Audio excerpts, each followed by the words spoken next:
So you mentioned Wu-Tang. Who are some of your boom bap influences, producers coming up that really influenced you to want to make this type of music? hmm Yeah, first and foremost, DJ Premier and Pete Rock. I'm still like the biggest Primo fan of all time, and it was, I mean, even if I don't make much money with the album, which I won't do for sure, but he played the track with M. Dot Roadrunner in his show on Sirius Satellite, and that's like the biggest thing for me because he's like the idol, and for me, it's like the sound I really love, and so there couldn't be a bigger success for me right now. You know, I have a day job, so I don't have to rely on this music thing, which is sometimes a little bit challenging, but on the other hand, gives me more freedom.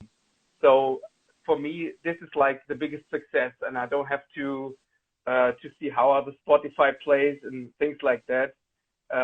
Yeah, and my influences, there are so many dope producers. Nick Wiz, I really like what he did. Um, yeah, many. There's too many to mention. I mean, there's so much good boom bap from the 90s and even nowadays. Yeah, but I think my biggest influence is Primo, for sure. Yeah, I would imagine he's got quite the influence on a lot of producers.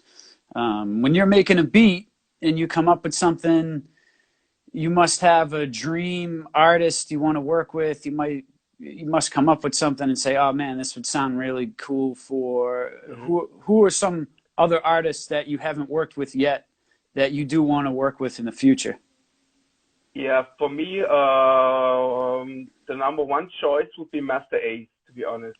Master Ace. Okay. Because he's like crazy with the storytelling. He's one of my top five MCs, and I know that my guy Tommy from Because We Live It Clothing, BecauseWeLiveIt.com, he already released a track with him.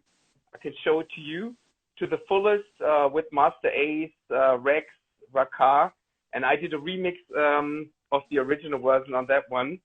And I know he has connections to him, but it's not that easy to really get him. And that's something I really want to do in the future, maybe for a follow-up album or a single. Yeah. And normally when I make a beat, it sometimes it's like more the happy vibe or more the pretty dark. It really depends on my feeling that day when I make the beat. And then yeah, for example, the beat Rev picked for my album, it has this kind of Wu-Tang flavor a little bit, and the beat actually was picked by someone from, I don't know which rapper it was, from Sons of Man. Tommy showed the beat Okay. to them when they were in Munich, but then he didn't hear back from them. So the beat was open again, and Rev did a crazy track on that one. But that was like I had like something Wu-Tangish in mind, and there was the connection to maybe work with someone from, like, it's not Wu-Tang but it's Sons of Man, but it didn't work out, which is now good actually, because the track is I'm really happy about the track with Rev. It's a really crazy one. So everything, I mean, I have that Yeah, a it's lot, awesome. that you send beats out to somebody, and they don't pick like your favorite, but like 2 years later somebody picks the beat, and then it's perfect. You gotta just be patient, I think.